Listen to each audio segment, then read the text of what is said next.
Bismillahirrahmanirrahim. Assalamualaikum warahmatullahi wabarakatuh.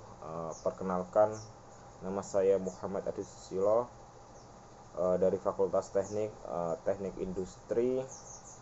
Pada kesempatan sore hari ini saya ingin mempresentasikan tentang norma dan konstitusi pada sesi ke-10 untuk mata kuliah pendidikan kewarganegaraan.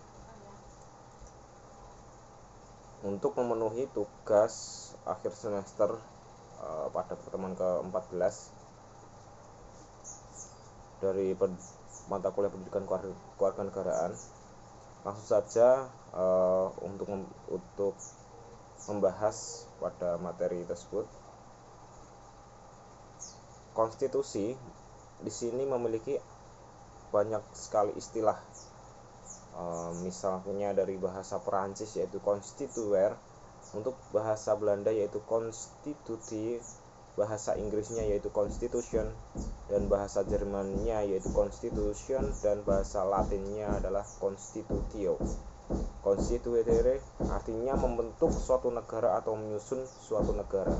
Selanjutnya, konstitusi mempunyai dua arti, yaitu secara luas dan secara sempit. Konstitusi secara luas itu yaitu keseluruhan dari semua ketentuan dasar atau hukum dasar.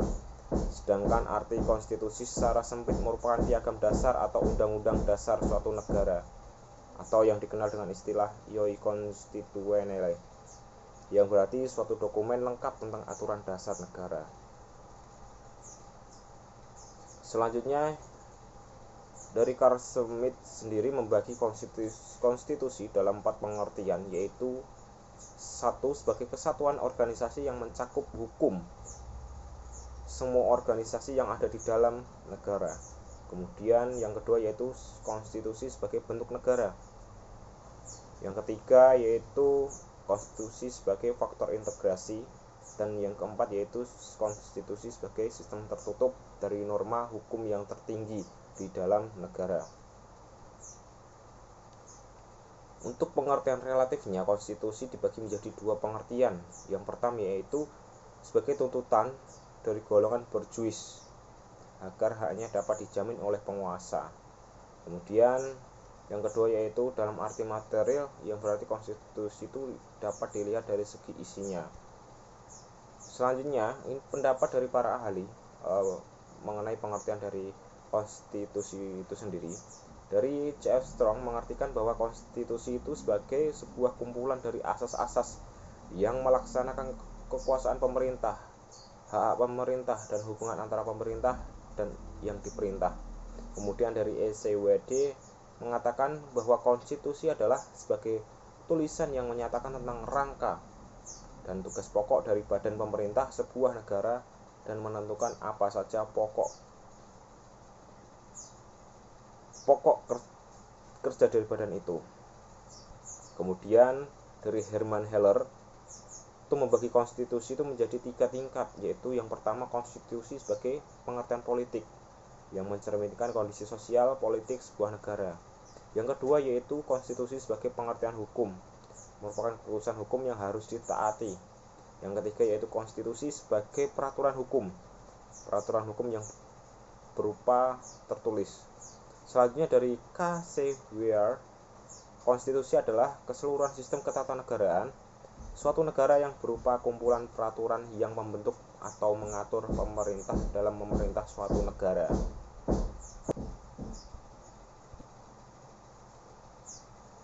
Selanjutnya dari Lassalle, konstitusi merupakan hubungan antara kekuasaan yang terdapat di dalam masyarakat seperti golongan yang mempunyai kedudukan nyata yang di dalam masyarakat, misalnya seperti kepala negara, angkatan perang, partai politik, dan lain sebagainya.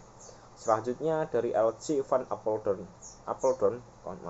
konstitusi memuat baik peraturan tertulis maupun peraturan tak tertulis. Kemudian dari Kurnimanto Sutopawiro menyebutkan bahwa istilah konstitusi itu berasal dari bahasa Latin yaitu cismo, yang berarti bersama dengan, dan statute yang berarti membuat sesuatu agar berdiri. Jadi di sini konstitusi memiliki arti menetapkan secara bersama. Selanjutnya yang akan kita bahas yaitu norma. Norma sendiri menurut Kamus Besar Bahasa Indonesia, yaitu memiliki aturan atau sebuah ketentuan yang mengikat warga kelompok dalam masyarakat, dipakai sebagai panduan tatanan pengendali tingkah laku yang sesuai dan diterima oleh setiap warga masyarakat.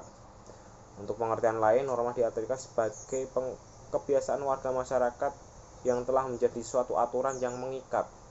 Kebiasaan yang terjadi dalam kehidupan masyarakat yang secara terus-menerus, turun-temurun dipelihara, dilakukan, ditaati, dan dilestarikan agar tetap ada, serta dipergunakan sebagai kontrol sosial dalam segenap sikap dan tindakan warga masyarakat.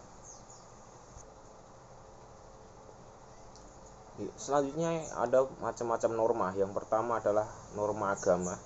Norma agama sendiri bersifat dogmatis, artinya ajarannya sudah diyakini akan kebenarannya. Oleh sebab itu harus dilaksanakan oleh manusia dengan prinsip dalam pelaksanaannya tidak boleh dikurangi atau ditambah. Selanjutnya yaitu norma kesusilaan.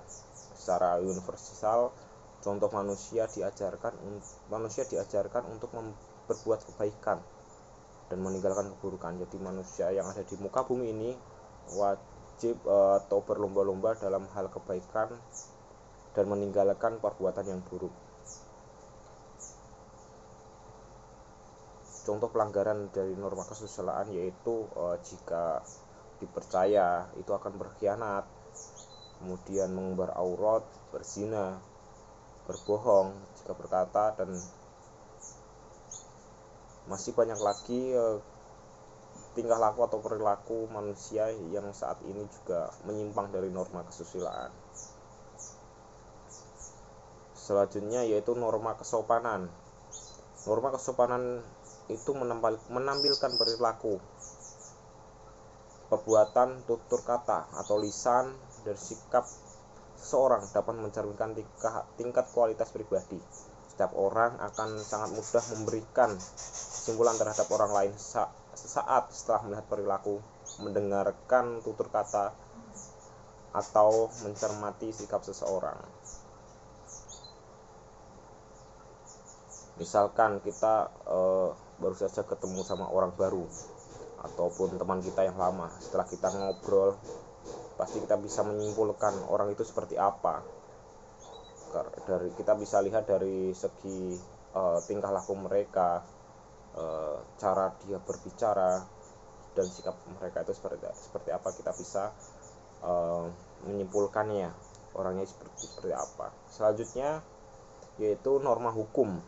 Norma hukum sendiri memiliki sifat formal, artinya sebagai bentuk aturan yang dibuat oleh negara untuk ditaati, dipatuhi, dan dijalankan oleh seluruh lapisan masyarakat. Siapa saja yang melanggar norma hukum maka akan diproses secara formal oleh lembaga penegak hukum untuk diadili dengan seadil-adilnya. Dan ciri utama dari norma hukum sendiri adalah bersifat memaksa dan mengikat bagi semua yang ada di suatu negara. Selanjutnya yaitu dinamika konstitusi. Indonesia merupakan negara yang berdasarkan hukum, artinya negara yang semua penyelenggara pemerintahan dan kenegaraan serta kemasyarakatnya berdasarkan atas hukum, bukan didasarkan atas kekuasaan belaka. Nah, di sini ada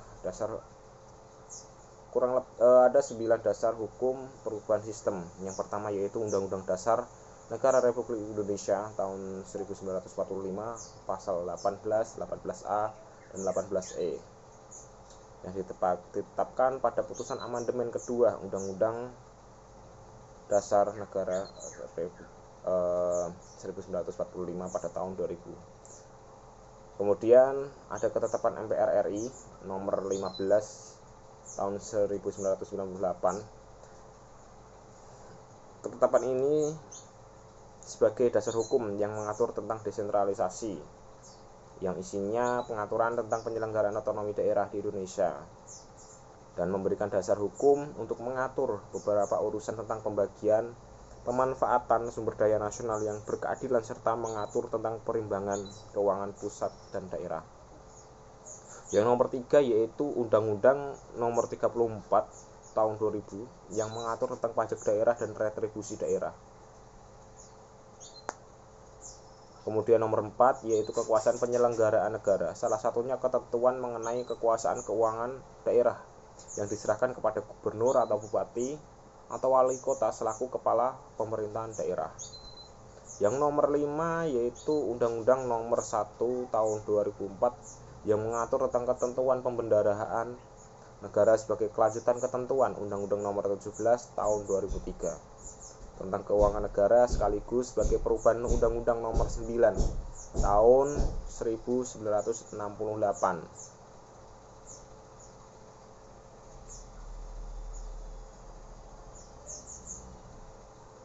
Yang nomor 6 yaitu Undang-Undang Nomor 32 Tahun 2004 yang mengatur tentang ketentuan pemerintah daerah, diatur hal-hal yang berkaitan dengan otonomi daerah, mengenai asas-asas desentralisasi, dekonsentrasi, dan tugas pembantuan.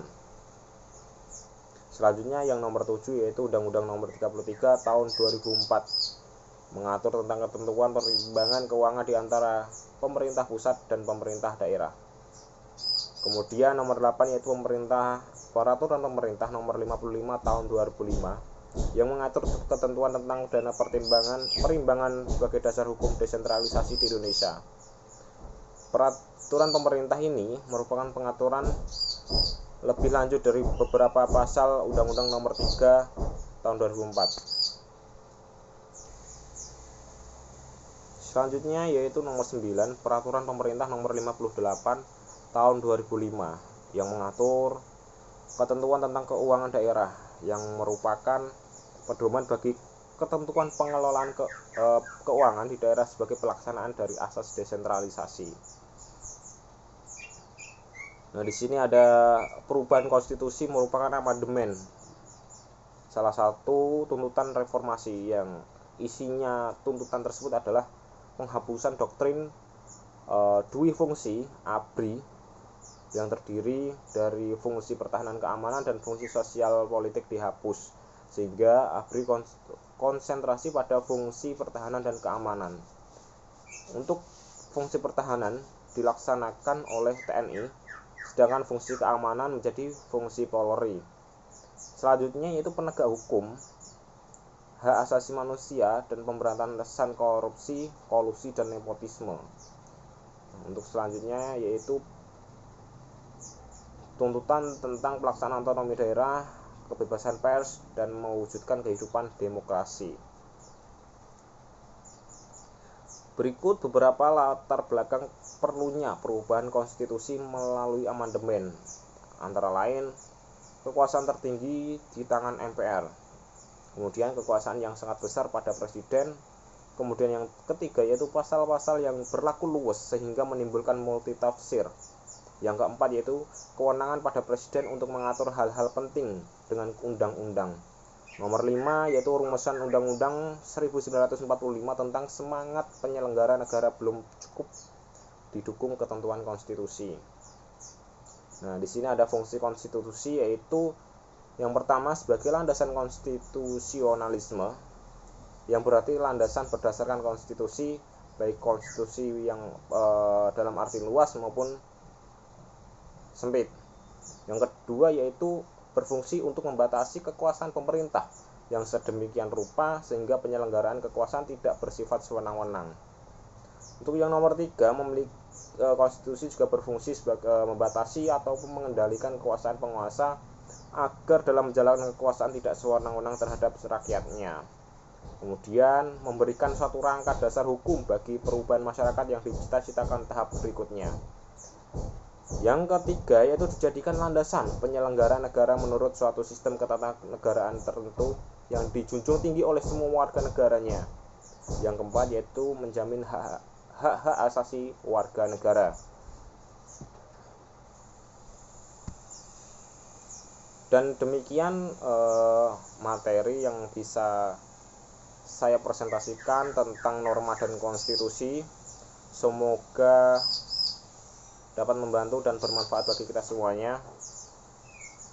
Saya juga meminta maaf atas salah kata maupun kalimat yang tentunya banyak sekali kekeliruan yang tadi saya ucapkan.